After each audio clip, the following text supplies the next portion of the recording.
You're listening to the Doctor Is In podcast. This is the show where you get the best tips, tricks, and nutritional hacks to help you and your family get healthier. You'll also hear what works and what doesn't work so you don't have to waste your time and money. All right, let's get started. Hello, I'm Dr. Martin Jr. I'm Dr. Martin Sr. And this is the Doctors In podcast, and this is episode 151. And today we want to talk about heart disease. And really, the topic came up because we've been getting a lot of emails over the last couple of weeks. I mean, a few weeks ago, that crazy, I don't want to say the word study because it was so poorly done, on low carb and longevity, right? The study came out, and I mean, there were so many problems with that study, and a lot of people have written some great things about why that study was no good. But the short answer of it is, I mean, it's pretty much impossible to remember what you ate 3 years ago, specifically how much you ate 3 years ago. So to base any results off of that is just insane. But anyways, ton of news came out of it, and a lot of people asked questions. And now that's been kind of put to rest, really, because that study was shown to be exactly what it was, which was not very good. However, since then, two things kind of have come out. They've been doubling down. Yeah, big time doubling down, right? One was that crazy presentation that a guy gave, that Harvard doctor, talking about how coconut oil is poison. Yeah, pure poison. That's not just poison. It's pure poison, right? Like it's not really bad for you. It's really, really bad for you. So you can imagine all the Polynesians or whatever dropping people, dead all day. They Epidemic. Pure poison. It's just insanity. How they get away with that is pure beyond. poison. Well, first of all, typically at a speech in the middle of Germany, that would get no press, but it's almost like they wanted that to get out, because typically, I mean, these presentations go on all over the place. There are medical presentations and medical research conferences all the time, but this one, I mean, it was out right away. It's like they wanted this to release this, and it was, anyways, it made no sense. And of course, I mean, it's not. And that was a Harvard professor. Yeah, which, again, it just makes no sense, but it's pure poison according to this guy. Like, it's just pure poison. It's bad for you. Of course, that's idiotic. Research would disagree with him wholeheartedly. So that came out, and, we got some emails about that because, we like coconut oil. We like the effect that coconut oil has on your brain and all that kind of stuff. Great right? medium chain fatty acids. Yeah, so we like it. So people emailed us, hey, what do you think? And sometimes people email us just because they know it's going to get us riled up over it. And they like to. I think they want to stir us up. They do. They like to see what happens after. But yeah, so that one. They say right after we give the answer, they go, we knew you were going to say that. It's so funny. It's pure poison. I laughed when I read the thing. I was like, yeah, pure poison. Not poison. No. So that came out. And then we've gotten some emails from people, and actually it's funny. One of our staff members saw this last week and messaged me and asked about this study. Well, it wasn't even a study. It was an interview done by a cardiologist from a website called Plant-Based News, which already tells you that, it'd be like a website called Meat-Based News coming out and saying that being a vegan or vegetarian is bad for you. Well, you have to look, again, at the source. There's a little bit of a bias that's going on there, right? So a plant-based news website, because that's literally what it's called, absolutely is going to have a hard time with anything meat-related and saturated fat, and especially because a big part of the ketogenic diet for a lot of people is a high-meat diet. So, of course, this cardiologist comes on and says that, nobody, so throw out all the research that's done. Ketogenic diets have been used therapeutically since the 1800s, but throw that all away. It's all garbage. Because nobody should be doing a ketogenic diet. Nobody. It's no good for your heart, according to this cardiologist, right? Now, again, it's stupid. It's crazy. And I had a patient, just to fill in a little bit, to show you that, even medicine uses the ketogenic diet, because I had a young, I guess she's about maybe 12, and seizure after seizure, she went to sick kids in Toronto, and guess what they put her on? A ketogenic diet, right? So now the seizures have almost completely ceased. Because it's so good for the brain. And so, of course, we've been preaching that low carb diet for a long time, right? And ketogenic diet is a tool, right? For some people, they can live low carb their whole life, no problem. For other people, they don't need to go ketogenic. You can go low carb, but you don't have to be ketogenic. Yeah, you don't have to be burning fat. But there's definitely nothing wrong with being on a ketogenic for your whole life if you wanted to. I mean, it's so funny to think that this cardiologist, and of course, people jump on the internet and they'll look for something that agrees with them, so they'll shoot past 15 things that disagree with them, find one thing that doesn't, say, see, here's the proof, right? It's like this cardiologist, I mean, there's so much research coming out on the effect of low-carb diet has on your heart, on diabetes, that you think this guy would say, yeah, it's good for you. He's saying nobody should be doing it, right? Again, he loses all credibility. Yeah.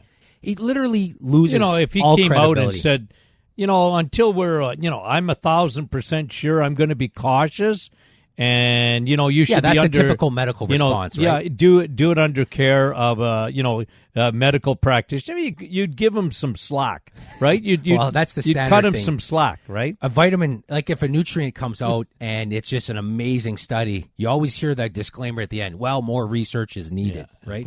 More research. But yes, I agree. And then, of course, well, one other one that we were talking about as well that came out was that study showing that vitamin D, pseudo garbage, right?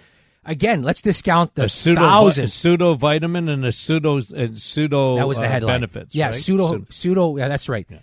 Let's discount the thousands of studies. Yeah. Now, listen, here's my problem with that kind of a study. And we've talked about this before, and I've given this analogy before, but I'm going to share it with you again because it's very important to understand this. Let's just say that some guy is what they call a hard gainer, which is a skinnier guy that has a hard time putting on muscle, right? Some guys, it doesn't matter. They can't gain weight. They can't put on muscle. They call those guys hard gainers. So imagine I design a study where I want to look at the effect that a program has on gaining muscle, specifically biceps for somebody who can't put on muscle. Yeah. So I put this study together, and I say, here's what you're going to do for this study. You're going to drive to the gym 3 days a week. You're going to go in there. You're going to change. You're going to put your gym shoes on, your gym shorts, and your shirt, headband if you want for the sweat. Put your earphones in. You're going to walk over to the dumbbell rack. You're going to take a 5-pound dumbbell. You're going to curl it once. You're going to put it down and go home. You're going to do that 3 days a week for 6 weeks. At the end of the 6 weeks, we're going to measure your muscles, muscle growth. And then the guy comes back after 6 weeks. You measure his biceps, and he didn't grow. Of course, in 6 weeks, he did literally nothing changed. 20 reps total. And you say, see, weightlifting does nothing for bicep growth. Weightlifting is pseudo exercise for a pseudo benefit. That's what they did. Half the studies that come out on any nutrients are so weak in what they give somebody. Yeah.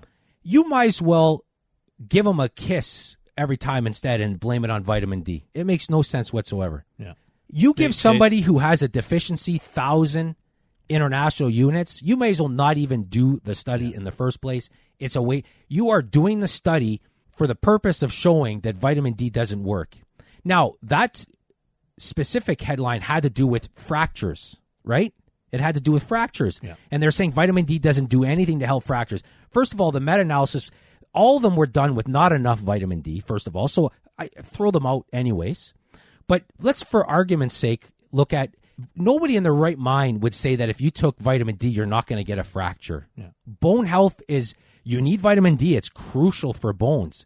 But there are a lot of other factors. Muscle surrounding those bones, sarcopenia, what's their protein intake?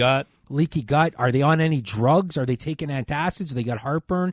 All these things. There's so many factors. So they do this thing, and they look at studies, and they see there's no effect. Pseudo-science, pseudo-vitamin. And they just did one recently. I think we talked about it on omega-3. And same thing, right? Yeah, it's always the same thing. They never use high DHA. They never use enough omega-3. And, yeah, go to Costco and take an omega-3, 1 capsule a day. What's that going to do for you? Yeah, nothing. Well, therapeutically, nothing. Therapeutically, nothing. Will you get some benefit? Yeah, probably. Yeah. But not therapeutically. Not if you're looking to help an actual issue that's going on. That's what's so frustrating. And I look at enough research every day, and I tell you across the board, when a vitamin is shown not to be effective, it's because they took an amount that they should never have researched in the first place. I could have saved them millions of dollars and told them you're going to see no benefit of that. Yeah. Every time when we looked at this, they did a study, for example, on brain. Specifically, they did a study on memory and recollection and also like speed of decisions and everything. And they looked at what they deemed high D3 intake, which was 4,000 IUs versus normal, which is 1,000. And they saw benefits only in the 4,000 IU group.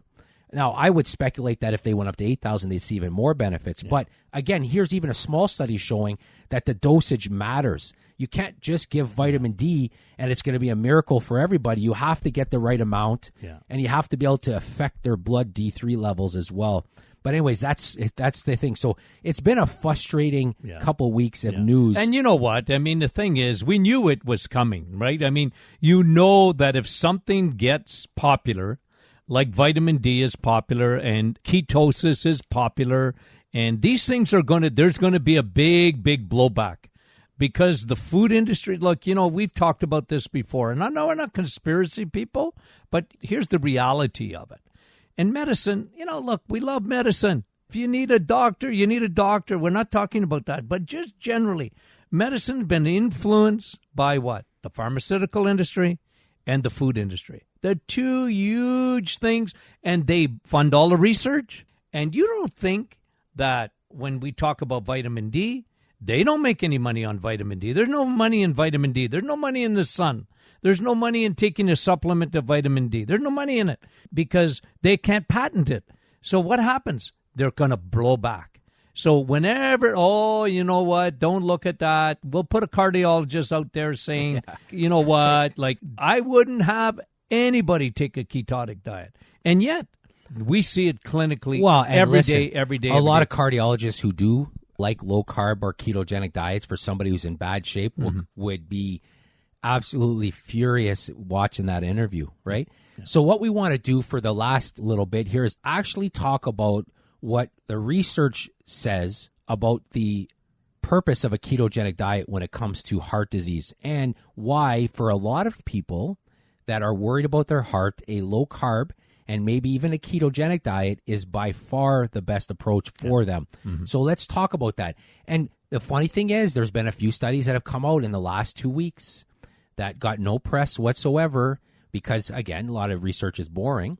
But let's talk about these two studies. Let's talk about what they say. And they are specifically about insulin, which people who do a ketogenic diet do so for lowering circulating insulin, right? So let's talk about them. So first of all, one study came out showing that somebody with diabetes or raised blood sugar, so they got high blood sugar, it greatly increased the risk of cardiovascular disease because it specifically caused damage to the endothelium. Now, for those that are listening, the endothelium is just the inner lining, an inner layer on the lining of your blood vessels. Yeah. So your blood vessels, which, I mean, if you were to put them end to end, I don't know how many miles of blood vessels we have in our body. I can't even remember how many. It's a lot. Inside those blood vessels, you have a layer, and that layer is an endothelium. And your blood vessels are only as healthy as that endothelium layer is. Yeah, it's a wall. It's just a little lining, right? And if that layer is messed up, your blood vessels are messed up. And if it's messed up, you're more likely to have a stroke. You're more likely to have high blood pressure. You're more likely to have heart attack. That's a fact. Endothelial dysfunction is a major cause of heart disease. Yeah. And what they're finding is they always wondered how you got endothelial damage. How does the inner layer of a blood vessel, think about how deep that is in your body. How do these big arteries in that, how do their blood vessels, how does the hose get damaged? Yeah, how does the inside of the hose get damaged is exactly it, right? And we know. Well, and that's the thing. We know that. So here's this is what they're finding now. And this is something that we've been saying for a long time because it only made sense, but now research is showing this as well. So this study said, listen, somebody who has high blood sugar levels, they have what they call increased oxidative stress. Yeah. Now, oxidative stress, what does that mean? Well, I love your analogy of cut an apple in half. That's right. Yeah. Cut an apple in half to see how long. It happens instantly, really, within a minute. If you cut an apple in half, I've done this at so many seminars, I can do it in my sleep. But you cut an apple in half, and within a few seconds, it starts turning brown. But if you take that, cut an apple in half again, another apple, cut it in half, and then put a few drops of lemon juice on one side of it, The one without the lemon juice will age right before you. It'll rust out. It'll start to turning brown. The one with the lemon juice will take much longer. Why? Because lemon juice is vitamin C. It's an antioxidant. Yeah, so It free coats radical the cell. damage damages the apple. Well, the same thing happens inside of our blood vessels. Now, if everything's healthy, you have enough antioxidants in your body to counter the effect of those free radicals, and it kind of neutralizes itself. It's a wash. But when things start to change, all of a sudden, these free radicals start to damage everything. And the endothelial are particularly susceptible to damage from free radicals. So oxidative stress gets in there and it starts. But the funny thing is that this is the next step they're finding is this. Now, for a long time, everybody said, hey, inflammation is the root of all disease, right? And that's a partial truth. The thing is, you and I say this, inflammation is not Houdini. It doesn't magically just show up on its own. It doesn't just spontaneously go for no reason.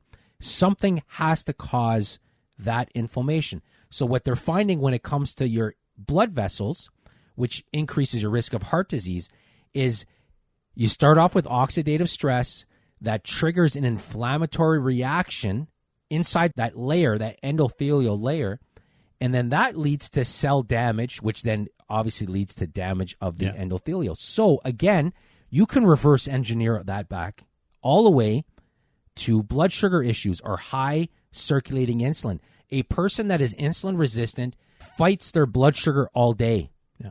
All day. So tightly regulated, right? So again, low insulin is so much better for the health of your blood vessels. It's not even funny how much better it is for your blood vessels. So here's the thing. Low carb diets are, if you're metabolically damaged, first of all, low carb diets are a great, great way to keep your insulin low and control your blood sugars. There's no question. If you have normal metabolic functions, there are a lot of ways you can control your blood sugar. Yeah. You don't have to necessarily go low carb. And think about this for a minute, just to reverse engineer, like you said. Well, what used to, and I mean, it's not because it's been eradicated, but what used to cause, and they never knew this. They didn't know it in the 1950s. They didn't know it in the 1940s. But what caused that oxidative damage, one of the greatest things that caused damage to the endothelial, lowered your nitric oxide, which opened your blood vessels, because that's where you find nitric oxide, right in the endothelial, was smoking. That's right. Right? Yeah. And the new smoking is insulin. Yeah, insulin. It's sugar. Right? And it damages your endothelial, no question. And then another study came out again, and it talked about how insulin resistance, so again, if you're not familiar with insulin resistance, it basically means that you need more insulin to do the same job. Your cells are resistant to insulin. They don't react the same way. So in order to bring your blood sugar levels down into a normal range, you have to make so much more insulin. And the problem is that insulin's a vital hormone, but too much of it or too much of anything, especially insulin, is not good. So when you are insulin resistant, you have high circulating insulin. You have too much insulin flowing in your blood. When that happens, they find this. It creates a deadly triad for your heart, which leads to cardiovascular disease. And this is what they found in people that have insulin resistance. They have high triglycerides. And again, we've talked about this before in previous episodes.